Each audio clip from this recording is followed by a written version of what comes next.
কখন সক্রিয় হবে আর কখন নিষ্ক্রিয় হবে এ একা মুখ্যমন্ত্রী বলতে পারবেন। উনি না বললে এফআইআর হয় না, উনি না বললে গ্রেপ্তার হয় না, উনি না বললে মিথ্যা মামলা হয় না, সবই তো উনি। আশফাকুল্লাহ নাইয়া আরজি করের ডাক্তার, তার ব্যাপারে আজকে তো বিচারক যা বলেছে, সরকারের কোনো কাণ্ডজ্ঞান থাকলে তো মাথায় ঢুকতো। কি বলেছে যে এমবিবিএস উনি তো করতেই পারেন প্র্যাকটিস, কিন্তু উনি তো কোথাও নিজে লেখেননি যে আমি অমুক এক্সপার্ট তমুক এক্সপার্ট ইত্যাদি ইত্যাদি। এক দুই, রোগীরা তো কেউ কমপ্লেন করেনি। একজন কেউ কমপ্লেন করলেন, সঙ্গে সঙ্গে এফআইআর হয়ে গেল, সঙ্গে সঙ্গে ডজন ডজন পুলিশ বাড়িতে চলে গেল। আর জেনুইন কেসে পুলিশ এফআইআর নেয় না, জিডি করে রেখে দেয়।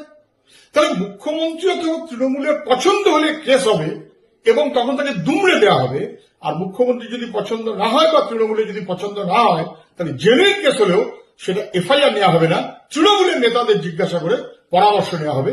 এটা কোনো আইনের শাসনই না, শাসকের আইন। এই ঘটনাতে আরেকবার স্পষ্ট বিচারক আজকে আরেকবার পরিষ্কার করে দিলেন।